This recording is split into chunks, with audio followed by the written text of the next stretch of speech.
This conference will now be recorded.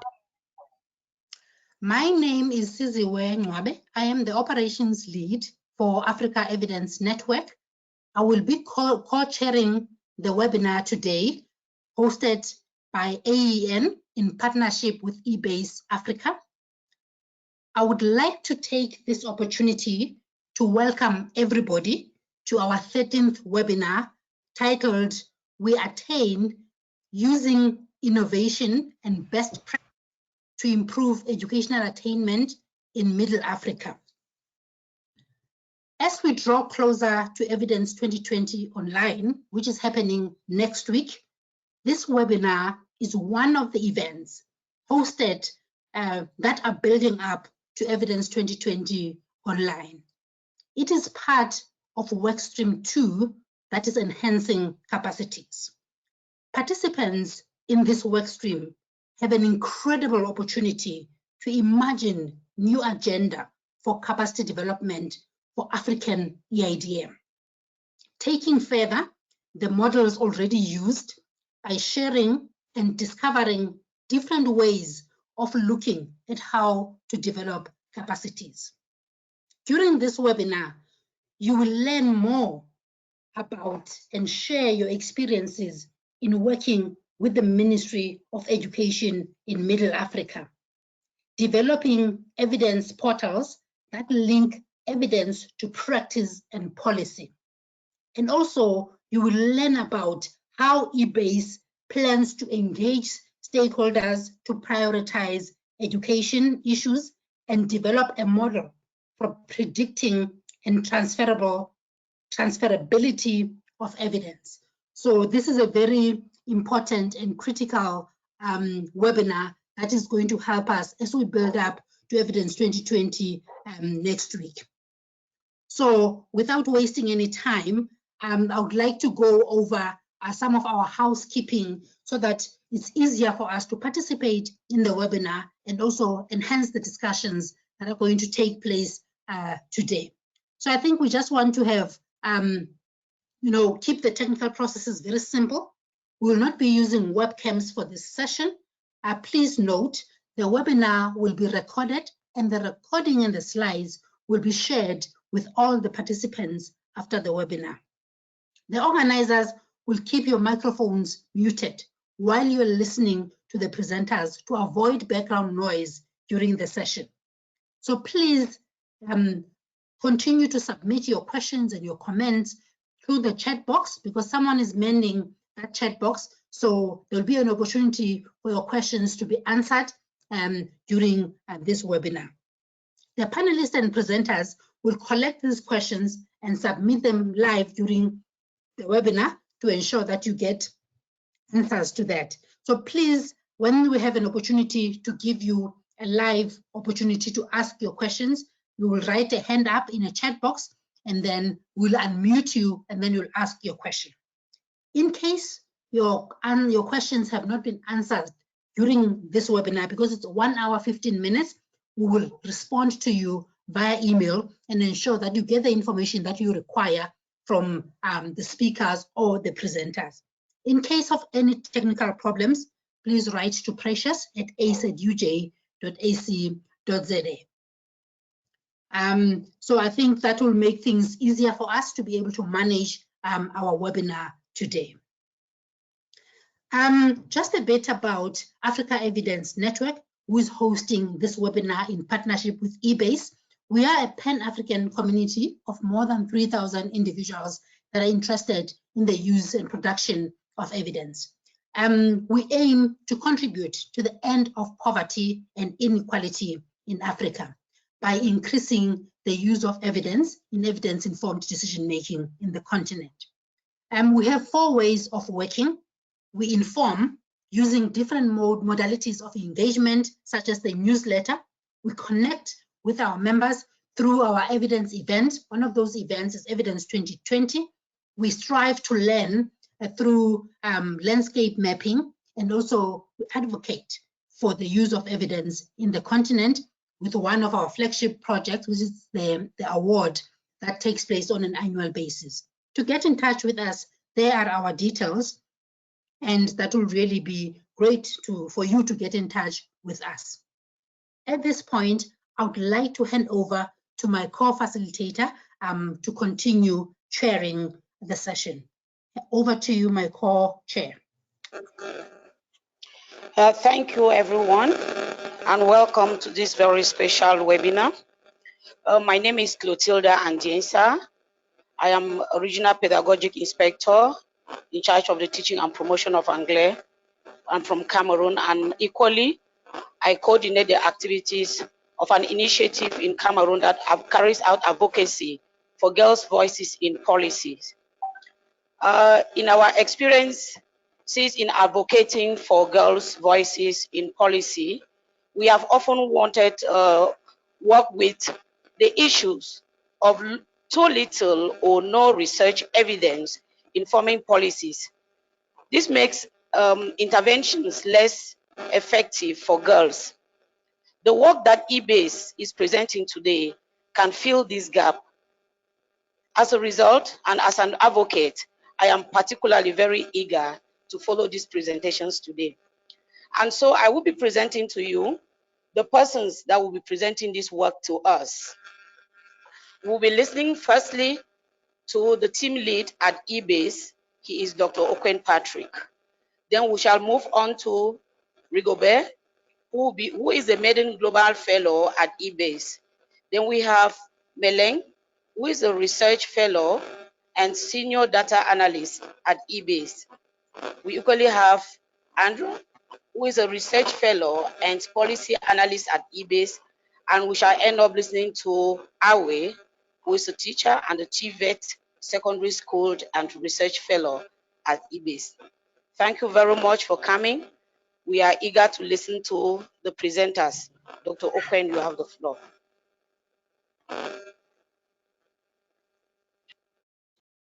Thank you very much, Clotilda, and thank you very much, Siziwe. I'll start off straight away with my talk today on experimenting and learning in education in Middle Africa.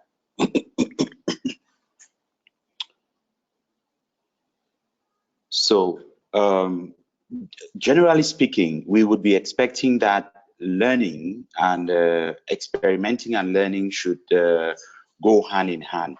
But unfortunately, in a real life situation, this tends not to happen. And this is even worse in our setting in Middle Africa, where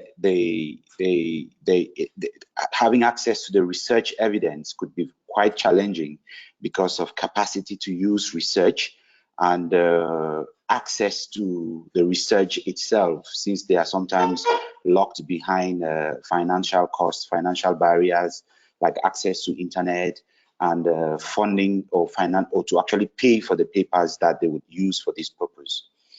I'll quickly go into the 4 waves of the evidence revolution, and we would look at how the revolution on the use of evidence has evolved from the 1990s. And this is based on a framework developed or published in White 2019 in the Palgrave Communications. And here we see that in the 1990s, we had the results agenda, whereby we were mostly looking at the outcomes. We're monitoring our outcomes. What have we done on the field? How many people have we been able to reach out to, etc. But then gradually people were becoming uncomfortable with this, and they were looking more at actually evaluating the impact of what we are doing. And in essence, this was either using randomized control trials or observational studies to compare interventions with other interventions to see if interventions that we are implementing are impactful or effective or not effective.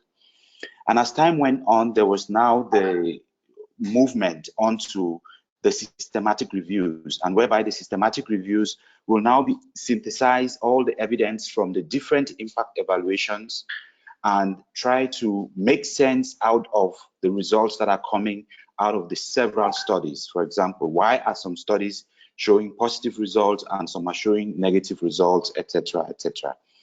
And then thereafter, we are beginning to realize that even when you have all your grade tables, all your forest plots, all your effect sizes, this could actually mean nothing to the people who need to use this evidence that has been generated and synthesized. So we now had to start thinking about how to broker this knowledge to the people in the language that they can understand. Now, the presentations that we are going to have today will let us recognize exactly where we are with the projects that we are doing within the We Attain, and also to think about where the African community, especially the sub-Saharan African community, is located within these 4 waves. If we look, for example, some of the projects that are currently being run by development agencies, like the performance-based financing, which is being rolled out for most of Middle Africa in education, or the competence-based learning, we realize that most of these are just outcome monitoring. And although there has been impact evaluations around performance-based financing, there are lots of issues that make these studies quite biased. And then we find out that in the end, even those that are even much more advanced are not really at the stage where they can facilitate the use of evidence. And that is why knowledge brokering is quite critical in this region.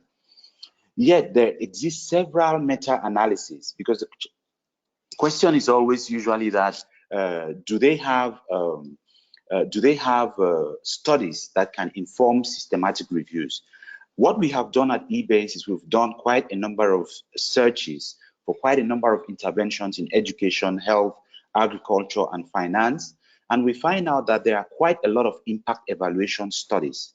They may not be the quality that we need, but if we do not start synthesizing them and brokering them, we may end up not being able to know which areas impact evaluation is necessary. And here I show a number of meta-analysis in education in Africa, which tells us that the evidence is actually there. The challenge is how to get this evidence to be used.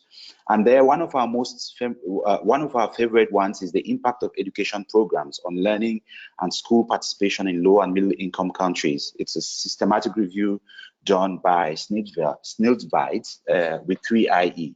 We also have another one identifying effective education interventions in sub-Saharan Africa. And then we also have the work that's done by JPAL, which is currently ongoing, returns on secondary schooling in Ghana. We also have impossible generalization, which is looking at meta-analysis of education interventions in international development. Now we are actually, because we have all of this, we don't need to reinvent the wheel. We just need to look at what is out there and how we can use it and learn from it. And we can dive into this body of evidence that is in existence and see how we can create tools that can allow teachers, learners, and policymakers to actually make use of the research evidence that's already available, and for researchers to be able to improve on the evidence that is available.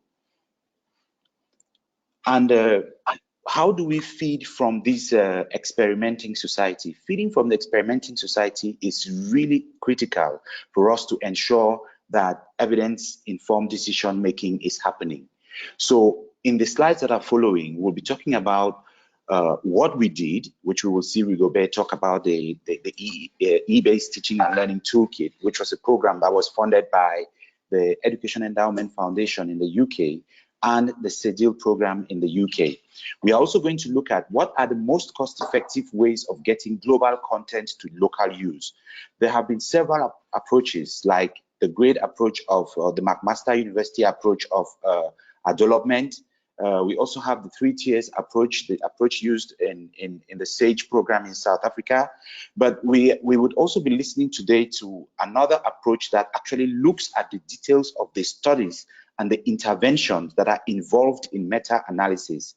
And this particular component is the component that is being funded by the CEDIL program.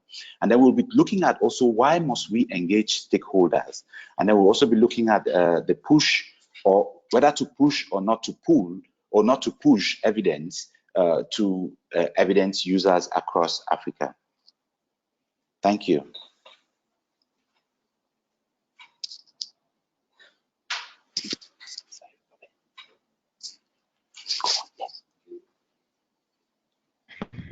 Okay. Thank you. Thank you, Patrick, for that presentation. I think I'll carry on from here. Good day, I'm Rigobert, and I'll be giving a presentation on the eBASE teaching and learning toolkit. Slide.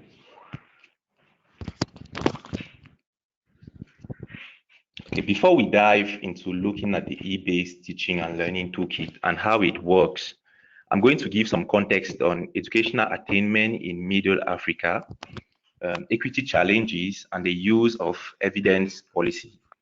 I will also paint a roadmap leading to the design of this evidence-based tool. Slide.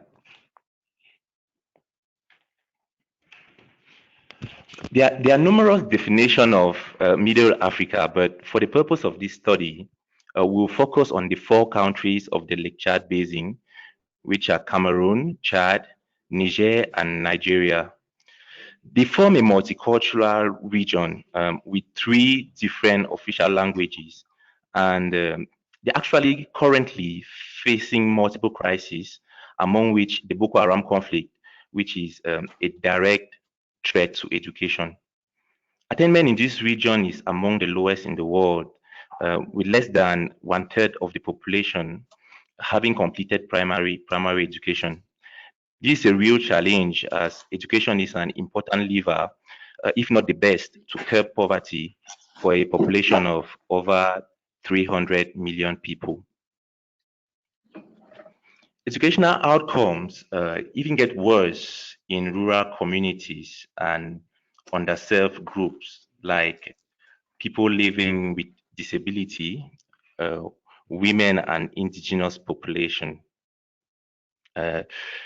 Looking at equity, there's a lot of gender disparity in educational gap, and the gap between the poor and the rich has widened over time. As an illustration, the COVID-19 pandemic has kept most of the children from poor families at home, while their peers from the wealthy families have been able to continue learning online or relied on a personal instructor. So sadly,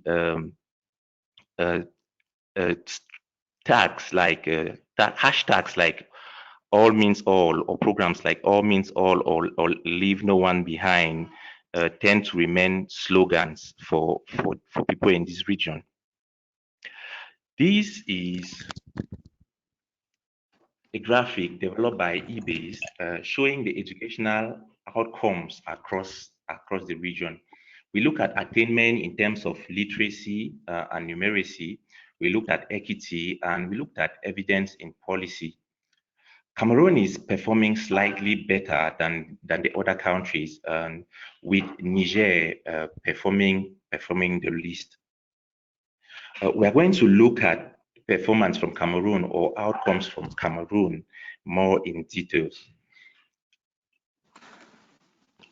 Looking at the literacy and numeracy, in Cameroon, 1/3 of the children achieved the minimum proficiency level in numeracy, and 2/4, 50% of them achieved a minimum proficiency level in reading. These are national averages, and these statistics or outcomes gets worse when we go into rural areas or into underserved groups. Looking at equity, we did not find aggregated data for the underserved groups like the people living with disability or the indigenous population. We noticed that girls will lose up to 40 school days due to menstruation.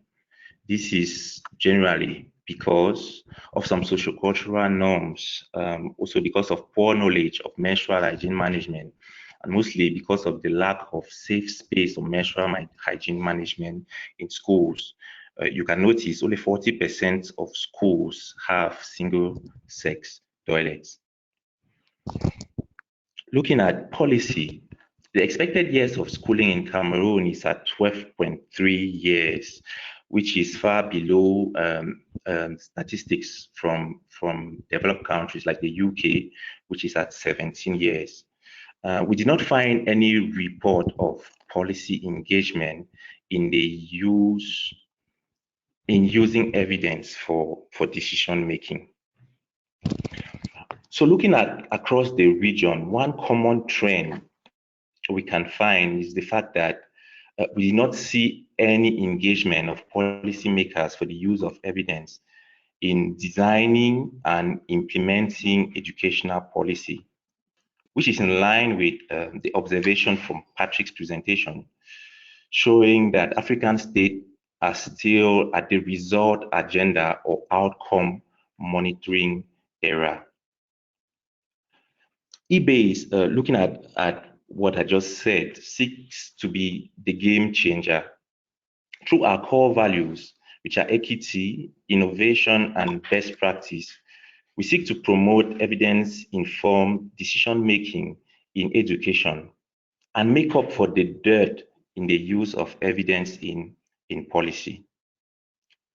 To achieve this objective, we use a triple jump approach, which is similar to what we have in athletics, where we have a hop, a step, and a jump.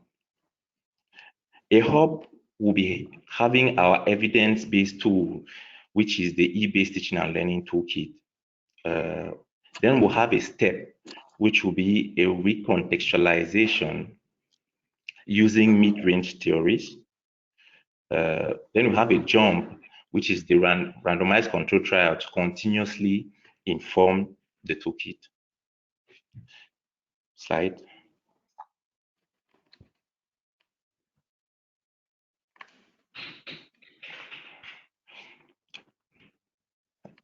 To elaborate more on our strategy,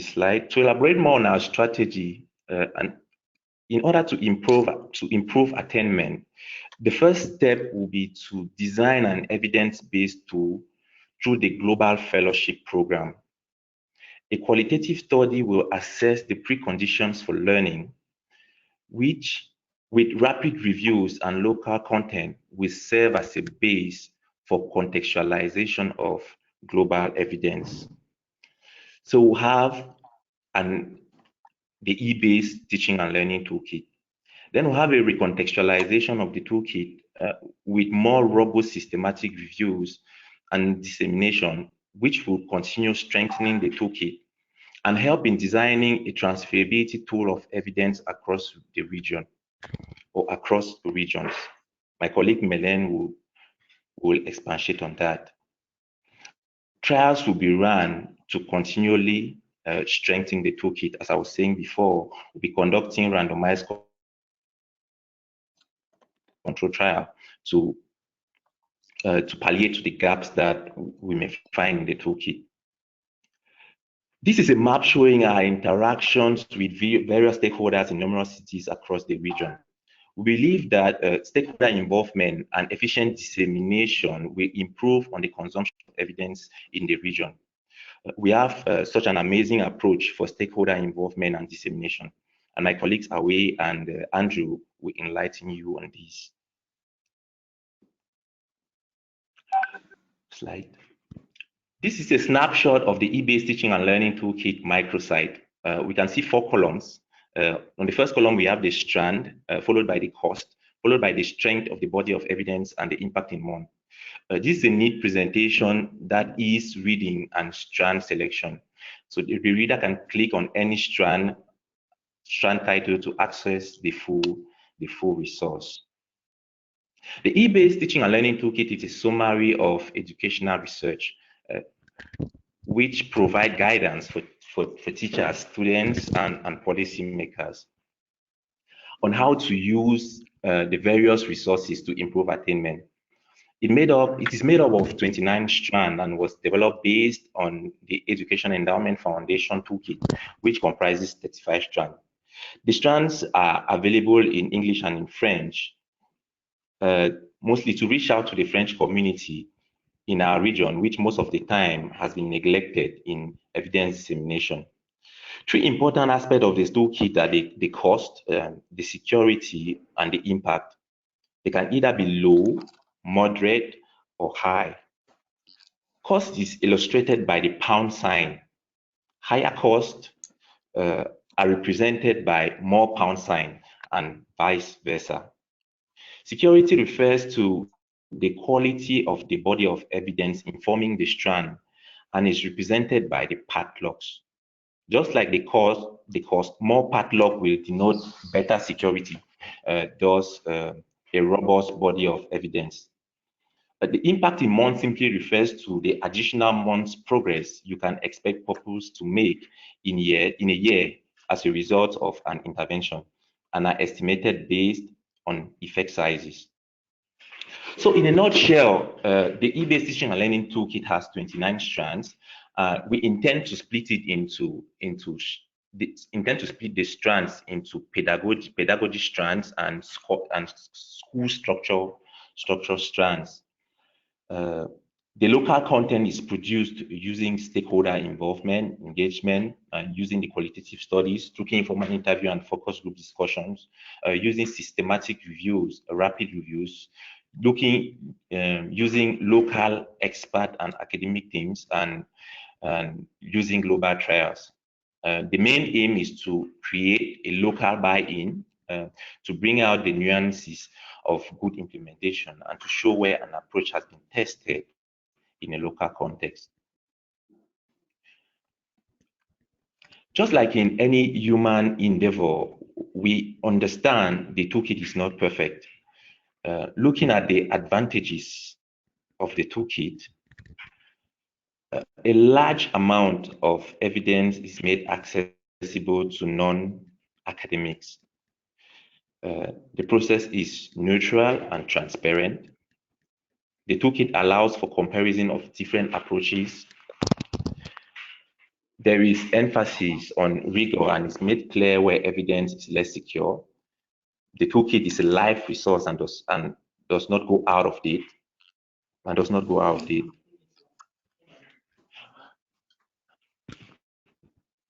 Looking at the downside, we know that the toolkit is actually an average of effect sizes, and it's possible that with that variation, there will be loss of data.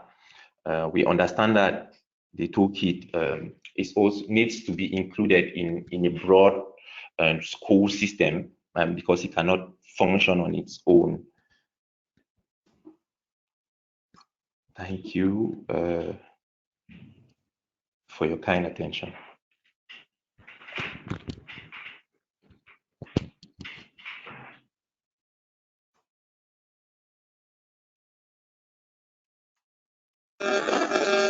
Melaine? Yes, thank you very much. I'll be presenting on the transferability model using meta-analysis to explore the transferability of education mid-range theories to Cameroon, Niger, Chad, and Nigeria, which are a component of the Lake Chad Basin. So, when talking about transferability, we are given the fact that most of the research we are talking about hasn't been conducted within the African continent. There is a dearth of evidence within the African continent, and particularly in the Lake Chad Basin. We also find that majority of the research that has been conducted on the African continent is coming from East Africa and Southern Africa. There is actually a need, given that they are coming up with best practices, there is actually a need to come up with a model to ensure that we can easily, without wastage of resources, transfer some of these research products to our context. And how do we begin with this? We are looking at global evidence, and that global evidence is informed by meta-analysis. So we begin by extracting data from the studies, the meta-analysis that has been done. And this meta-analysis has been conducted from across the world, in Europe, in Latin America, and in some African countries as well. Coming to our context, we have to look at the relevance, the relevance of the studies that have been conducted, the interventions. Are these interventions actually addressing issues that we hold dear, that we hold to heart within the African continent? And in order to determine that, we have to properly engage with the stakeholders. Stakeholder engagements are a quintessential aspect of this data collection in order to inform discussions about transferability. So given that, based on the eBASE, on the Education Endowment Teaching and Learning Toolkit, the eBASE was able to extract and come up with strands for its own toolkit. We've been able to extract data after engaging with the stakeholders and discussing, engaged in discussions around transferability of various interventions. We've been able to extract data and then modeled transferability. And what the model, the transferability model actually does is looking at the underlying characteristics of the interventions that have been determined by the stakeholders, the teachers, the students, and the policymakers as transferable. So much so that the decision-making process in terms of what to implement at the policy level and even at the level of development implementers can be facilitated. Next slide, please.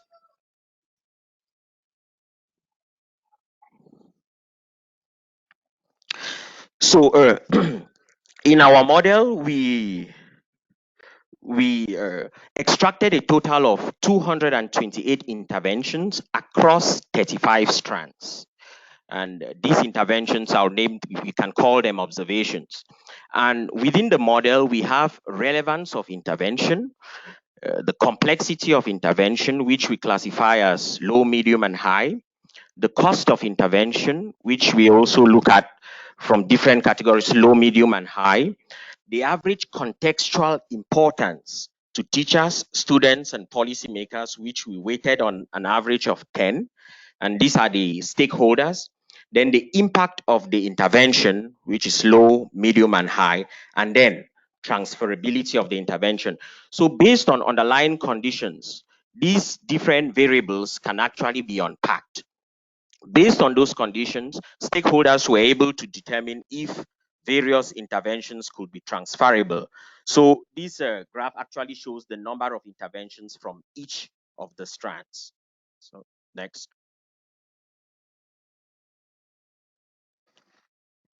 So to model transferability, we actually just we use the classification and regression tree algorithm. And this algorithm actually transforms data into a tree representation, and it solves for both classification and regression problems.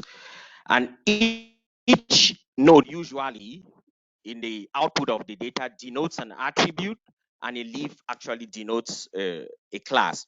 So the transferability is expressed as a function of relevance, complexity, cost, and importance, as well as impact. And the algorithm here we use is the Guinea Impurity Index, which is similar to another algorithm for classification, whereas it is computationally simple. That's why we go for it, as based on the fact that the results between the Guinea Impurity Index and entropy, which is another algorithm, are not necessarily different.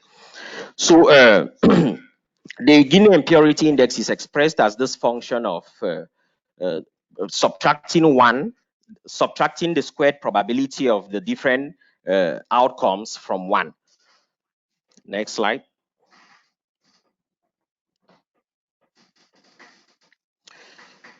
So we model transferability in this way, and what the Guinea Impurity Index, what the algorithm actually do in the background is it takes each variable, it calculates the probability of that variable coming up yes, and the probability of it no.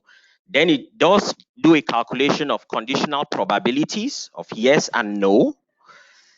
It calculates the weighted probability, and then in the end, it actually calculates a product. The Guinea Impurity Index is a weighted It's weighted, and it's a product of the probability of relevance, a product of a sum of the product of the probability of relevance appearing as yes and the conditional probability of relevance appearing as no, and the probability of relevance appearing as no and the conditional probability of relevance appearing as yes. That's kind of fuzzy. So the root node in the results actually is that with the least Guinea impurity index, and that Guinea impurity index actually is a calculation of the probability of an intervention wrongly classified.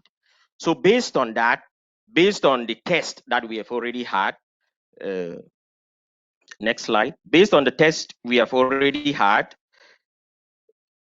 the relevance of intervention actually forms the root node of our model so far.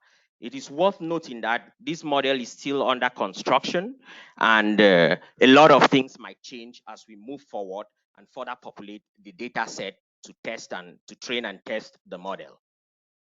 The next slide. So we can actually find preliminary results of the model. The percentage error for the training score, the percentage error so far was 18%, and for the validation score was 17%. So we can say the model performed better in the validation score than the training score. Next slide.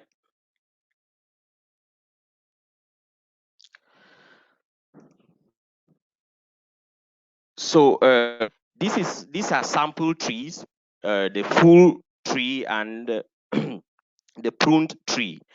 So the full tree is based on the entire data set, and the pruned tree is based on the validation data set.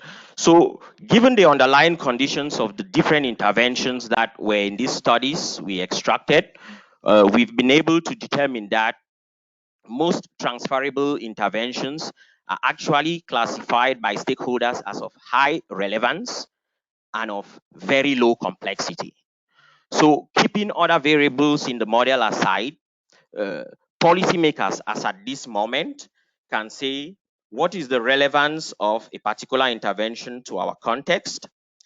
If it is highly relevant based on the underlying characteristics of relevance, they can then consider the complexity of the intervention. How complex would this be to implement, factoring our resources? It could be also be aspect of security, and so on, many other things that could falls under complexity. So these are the two primordial aspects based on the model that we that underline the underlying characteristics of the interventions that were classified as relevant to the Lake Chad Basin context and not relevant to the Lake Chad Basin context. We then have a synopsis of best practice. We do believe that our approach is actually a best practice because it involves three elements that must come together for any particular intervention to be properly implemented and for us to see the necessary changes if that intervention actually comes with changes or not. And this involves identifying population needs and goals, bringing together the relevant, credible scientific evidence, and as well engaging the relevant stakeholders and professionals. And to sum this up, in the words of Howard White, evidence is the best buy in development. Funding research on what works is the best investment we can make. Thank you. Aweh? Is Andrew before? Okay. No, we'll be taking Andrew before Aweh. Okay, thank you very much for this opportunity. And I'll be talking about engaging stakeholders in education in Middle Africa. Next slide, please. So as all the other present panelists have already said, they've talked about the importance of education, or the level at which education is in this sector, or in this sub-region, and the importance to involve stakeholders. So far, we have been engaging stakeholders from different sectors, mostly the public sector, civil society, international development partners, research institutions, and the academic community. And for our stakeholder mapping, we use the alignment, interest, and influence metrics. Next slide. Yeah, so this is the alignment, interest, and influence metrics, where we consider first if what we are doing falls in line with the interest or the objectives pursued by the stakeholders, and if the stakeholders are allocating resources to this particular activity, and the level of influence these stakeholders have in terms of pushing decision making ahead. And this is our AIIM metrics as developed at eBASE. Next slide.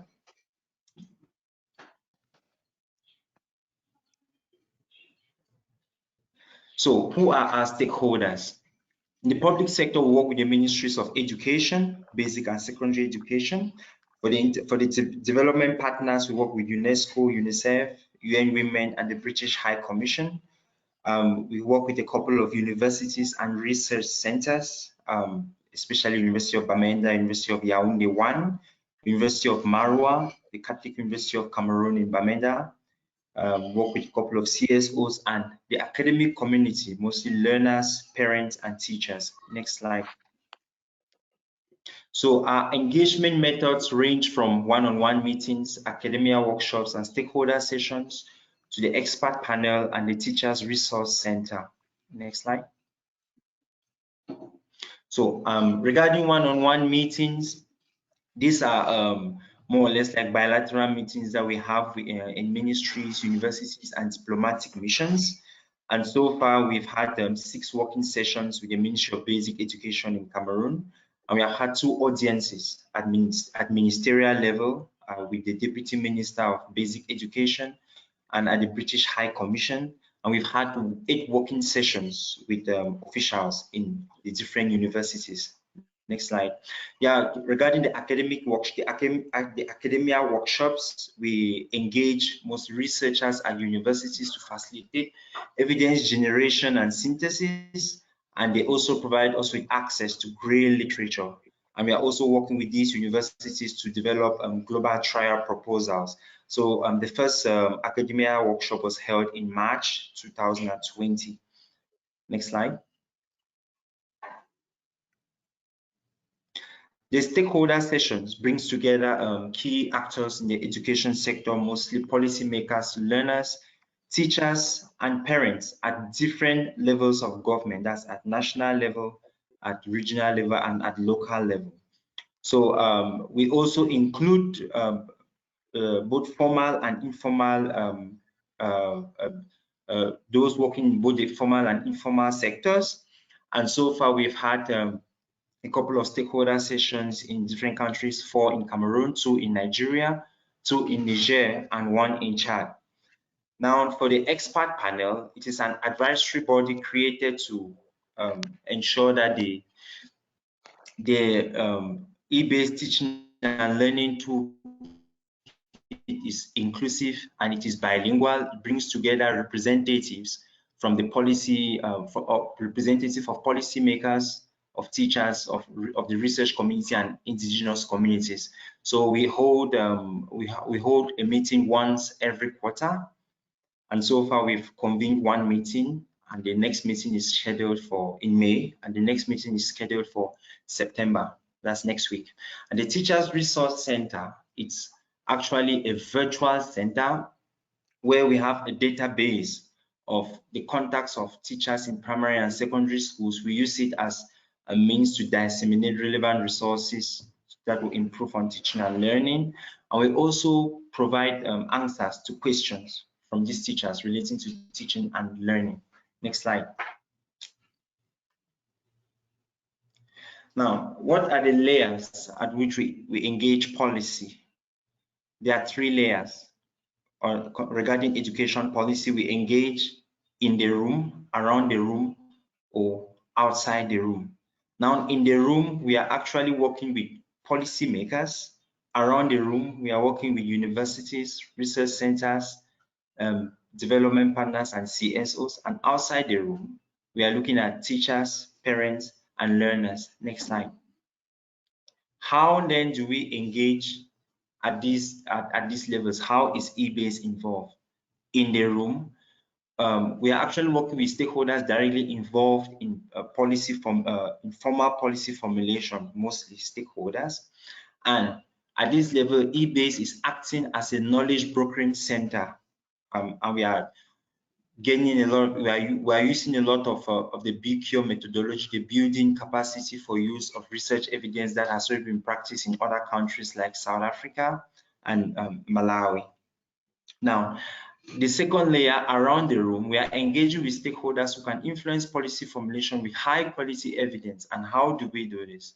Through awareness creation sessions, information sessions, global evidence summits like the Evidence 2020 Summit, policy briefs, publications. And the third layer, outside the room, we are engaging with stakeholders directly involved in evidence production and use, and which we consider can influence and inform policy through global trials and the eBASE teaching and learning toolkit. And we should recognize that these 3 layers, although they are distinct, they are interdependent. Thank you.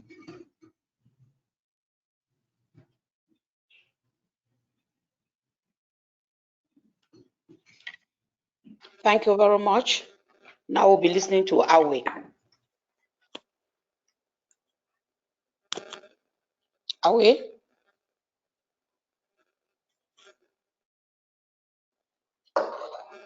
Okay, Hello, thank you very Aweh. much.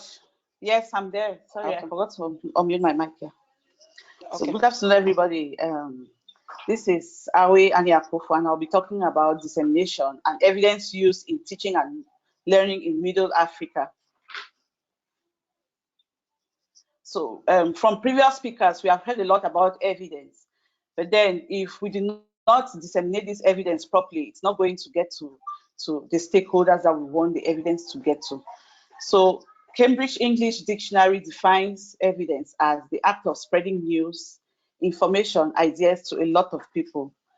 And Harmsworth 2000 also defines it as delivering and receiving a message, the engagement of an individual in a process, and the transfer of a process or a product. So a perfect example of dissemination is what we do at eBASE, whereby we distribute evidence summaries to teachers, policymakers, parents, students, and school boards. So at eBASE, we have 2 main approaches we use to disseminate evidence to stakeholders. Next slide, please. Yeah. So we have 2 main approaches we use to disseminate evidence to stakeholders. We have the push approaches and we have the pull approaches. Here I've listed various approaches under the push and some under the pull. We are going to be looking at them in more detail as we go ahead. So when we talk about push approach, we are looking at actually pushing evidence to the stakeholders. And here we have the evidence, so we supply it to the stakeholders, even without them making any requests. So here we actually make the moves and we actively send out research evidence to the stakeholders. And then when the stakeholders get this evidence, which could either be in soft copy or hard copy, they read it, and by so doing, they want to know more about it. So it actually helps to stimulate demand for more evidence from us. And it is useful where knowledge or capacity for evidence is low. And this our push approach is very, very adaptive to non-literate communities. And that's why we use dramas, songs to communicate. In some sessions, we call evidence to reading. So we are looking now at our push approaches. We have various approaches here under the push approach. And the first one I have here is the mailing list. And this mailing list is actually the email addresses of stakeholders, which we disseminate evidence summaries to. And we populate this list from colleagues from different forums and also from website newsletter subscriptions. Then we have the Cafe Oshahidi. Oshahidi actually means evidence in Kiswahili. And it's like workshops that we organize like monthly or once in 2 months to have evidence talks. Then we have our evidence story day, which is a way we reach out to our non-literate evidence with our non-literate population with evidence. Then we also have radio and TV shows that people can follow. Then we also have workshops for capacity building, and we have stakeholder sessions where we engage stakeholders. We try to get the right questions from them. We look at their areas of interest and we listen to their problems. Then we try to prioritize their needs, and from here we find solutions to those needs. Then we also have policy briefs which we push out to them. Then audiovisual files on social media platforms which can be accessed. So we have then the other approach is the pool approach. Here the stakeholders actually have a knowledge. They have a knowledge of evidence, so they know what they want, and then they demand the evidence from us, from our eBASE portal, and thereby they reach out to pull evidence tailored to suit their needs. Then by so doing, it puts them in the driver's seat. And this, our approach, is very useful when knowledge or capacity for evidence actually exists. So the various approaches under the pool, the various methods under the pool approach include the Teachers Resource Center, which is like a virtual center where teachers can stop by to get evidence on teaching and learning interventions. Then we also have the eBASE Teaching and Learning Toolkit, which teachers can use for the teaching and learning process. Then we have workshops on developing PICO. That is, they develop PICO to understand their questions. So we help them to develop PICO to understand their questions. We refine them, and it helps us to facilitate. It helps facilitate us to get the right search from the internet. Then we also have the Global Fellowship. We also have the Global Fellowship where they can actually become global fellows. Then we have audit and feedback where we look at what they have been doing. That's our stakeholders. We look at what they have been doing. We see how it complies with best practices, and then we give them feedback. So it is important that we find the right balance between the push and the pull. And the ideal scenario here is whereby evidence users serve themselves to what they need, when they need, and how they need it. And to facilitate this, we will actually have to involve them in the three processes of engaging stakeholders, which is design, implementation, and reporting. And we have the case of adult learning in Marwa in Cameroon, whereby we actually involved stakeholders in design. That's the case of the adult learning in Marwa was actually because we involved the stakeholders in design when we conducted the stakeholder session, and we're able to realize that there's a need for adult learning when discussions around parental engagement came up. So we found out that the parents were not able to help their kids do basic homework because they cannot read or write. And so there's a need for some form of adult classes in that part of the country.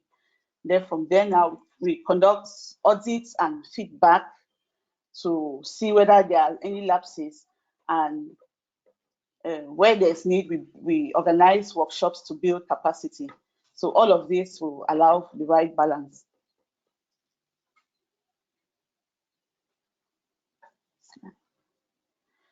So another way we disseminate evidence is through media, and this could be on print, it could be by radio, and it could be on TV.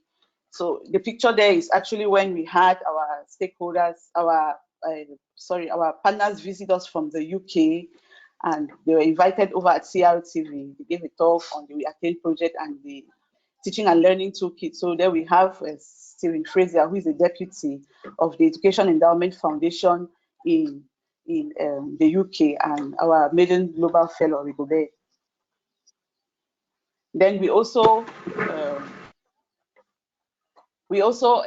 disseminate evidence using evidence to read it, especially to our non-literate population.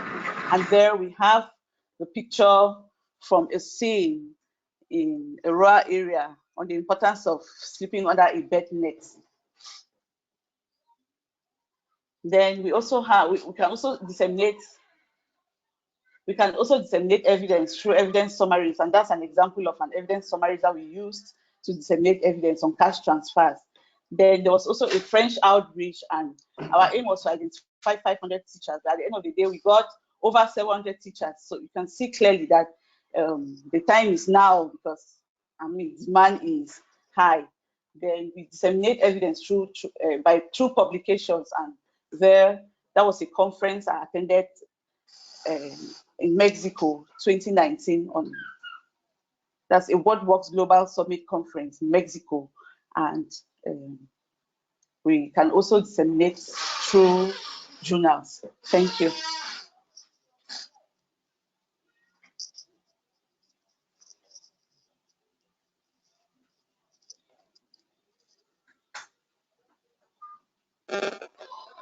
Okay.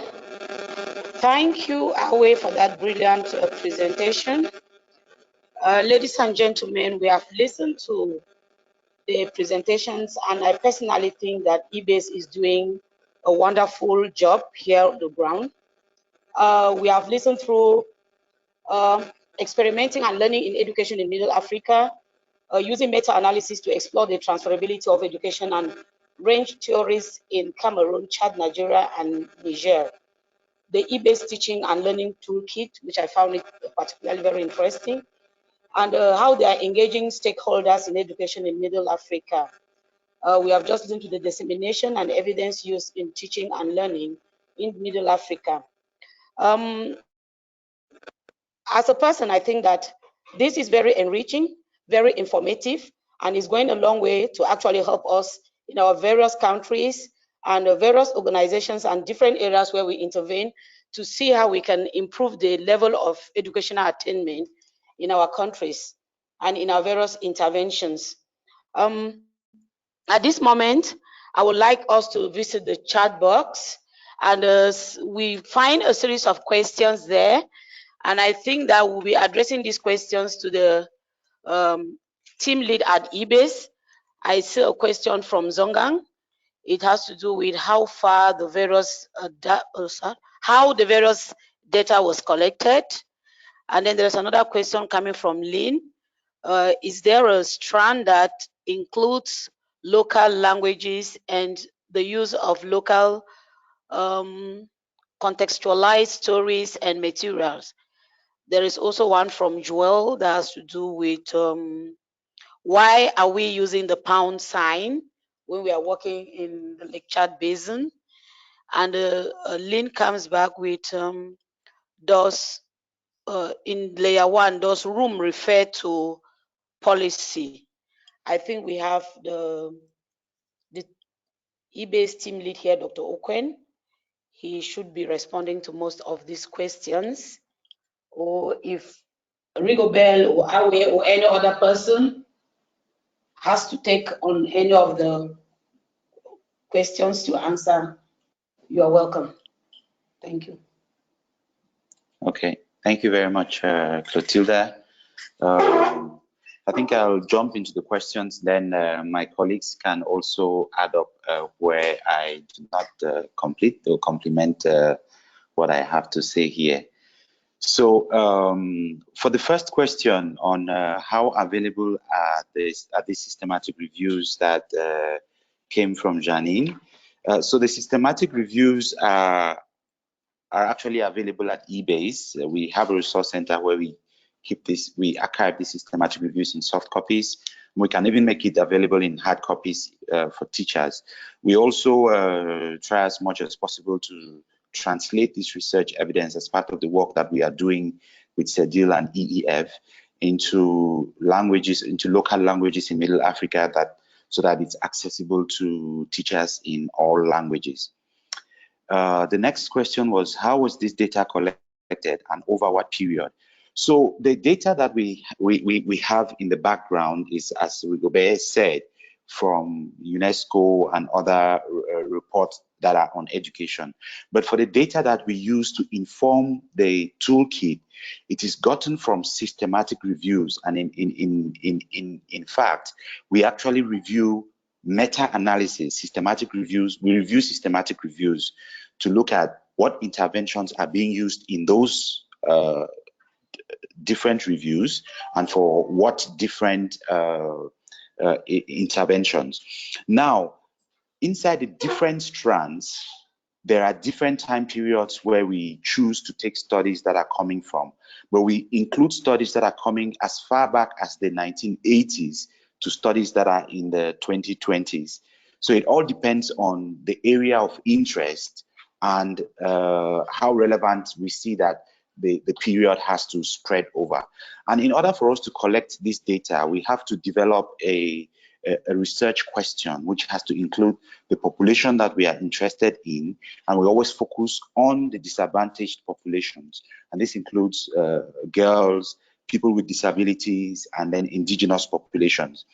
So we try to focus on these key populations when we are looking at the population in general, but we look at all students or all learners and teachers within the sub-Saharan Africa. So that's how we develop the search, and then we collect the data from data extraction. And then there's also a question from Lynn, which says, strands using, do we have strands using local languages and use of contextual stories and materials? So alternative approaches to distance learning is something that has come up, and narrative learning or storytelling or contextual stories is one of the approaches that we are exploring, that we are working towards with our partners to see how this can be developed. And for the use of local languages in teaching, there is strong research evidence that suggests that using local languages in teaching will actually help in learning quite a lot. However, what we are doing at this moment is mostly contextualizing what is in existence and identifying the gaps that exist for research and for development of innovation to bring on board this aspect. And local languages, just like adult learning and menstrual hygiene in school and cash transfers, are some of the topics that we have been identifying as being unique to the African continent, and which we are currently exploring approaches in which we can develop this kind of strands. Then the other question was, why are we using the pound sign for the cost? So as Rigobert originally mentioned, the best bet will be if we can use a local currency. But don't forget that this tool is being used across Middle Africa. We have Nigeria that uses the Naira. We have Niger that uses the CEDEAO francs. Then we have Chad and Cameroon that use the CFA. Now, the challenge here is which of the currencies to choose to use. And in essence, the currency sign does not indicate the currency that's used in the region, but it indicates money. So we've had some discussions around this, quite a lot of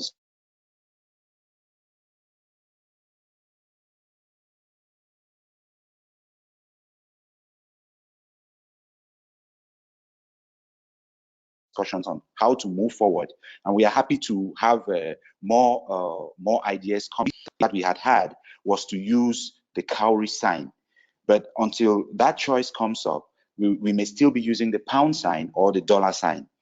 Then the other question was, does in the room refer to policy? I think this was a question from Lynn as well. So in the room means that it's actually the room where policy is made, where the ministers or the senators or the parliamentarians are sitting to draft or to approve bills for policies. So when we talk about in the room, these are the people we are looking at. And that's why the first people who are in the room are actually the policy makers. But outside the room, you have other people who also contribute to the policy process. And sometimes they are included and sometimes they are not included. They can also influence the decision-making process. I think these are the questions that I had noted, but I noticed some more questions have come in. Yeah, there are two more questions. I think the second one you have already addressed because it has to do with an example of a strand and how it was contextualized of the Middle Africa. But then I think the most interesting one is the one on Toride. Somebody wants to elaborate on Toride, what it means and how it evolves and what is the impact. Okay, so evidence Toride, just as Aweh explained, involves the use of research evidence recommendations in stories. So it's a very rigorous process where we work on systematic reviews, or if there are no systematic reviews, primary studies that shows effective or non-effective interventions or practices. And then we get the research recommendations from the studies, and we actually get these recommendations into the lives of characters in the story. So for example, sleeping under mosquito bed nets in a systematic review, a Cochrane systematic review by Price, I think this was published in 2018. This review actually highlighted the fact that sleeping under mosquito bed nets reduces mortality from malaria. It reduces episodes of malaria. It reduces the population of mosquitoes.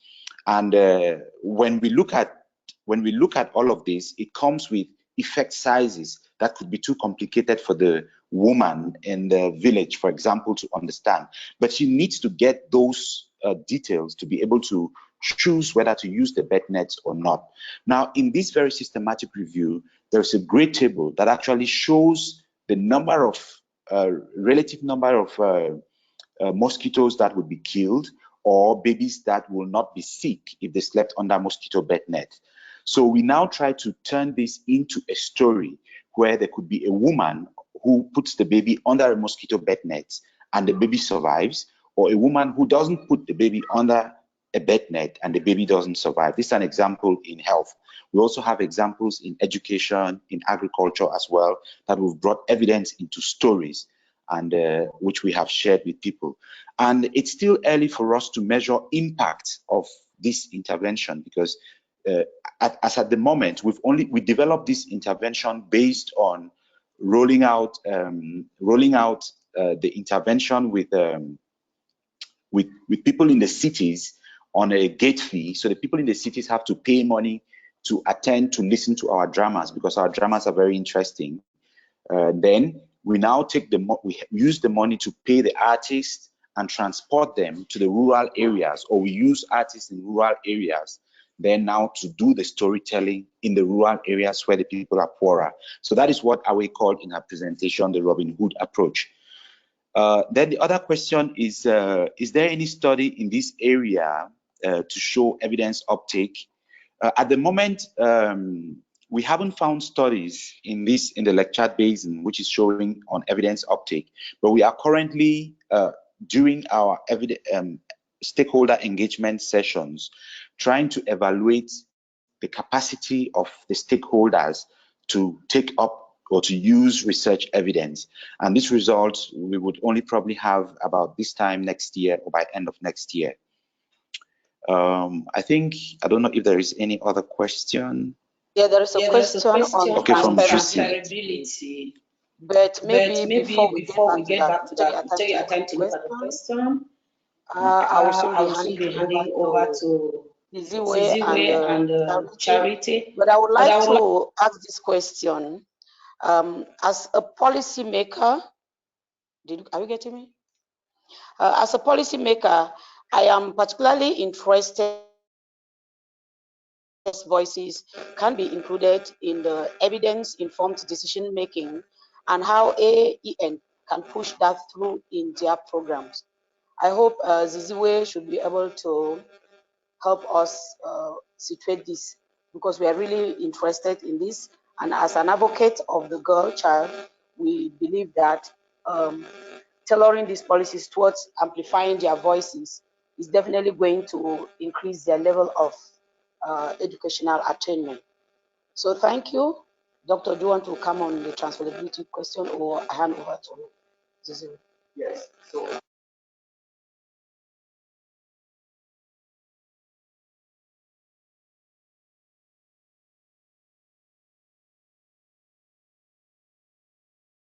I don't know if there's someone who's supposed to speak. Clotilde, I missed you a bit because your sound was not that good for me to hear or understand the question. Is there okay. one question Can that you still get needs me to now? be? Yes. Hello? Yes. Do you want me to come again? Yes, because I didn't get it because you were Yes. coming because of your poor connection at this point. Okay, thank you for coming back to that. I was saying, as a policy maker and as an advocate of the girl child, I am interested in seeing how girls' voices can be included in evidence-informed decision making and how AEN can push that through in their program. So it's something I'm wondering aloud, and I am hoping that you over there can be able to link us up as to how we can realize this. And I was saying,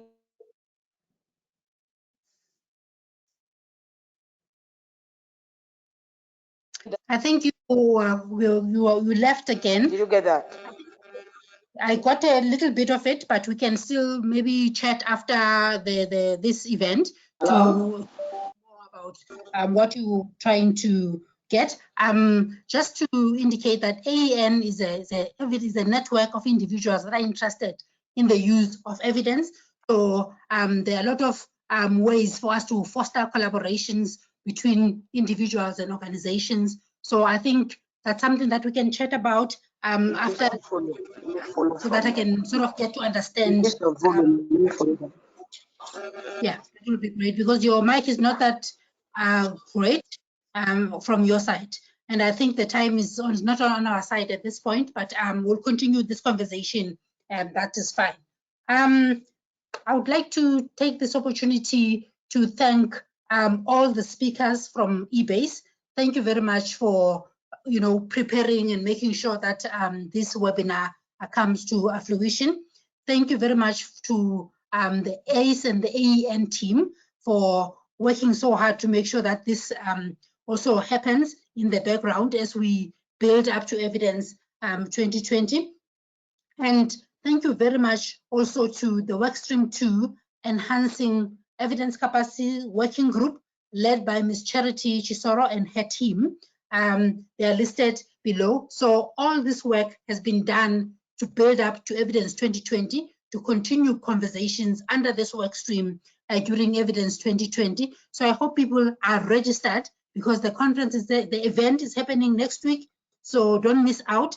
You can register online. It is free to register to join us. There are 3 work streams that are distinct where you can contribute. This is a working event, so work with us to advance the work streams that have been chosen for this particular event. And also, if you'd like to become a member of the AEN, you can join the AEN and become the member and be able to participate in us trying to contribute to the end of poverty and inequality in the continent, and also increasing the use of evidence in EIDM in the continent.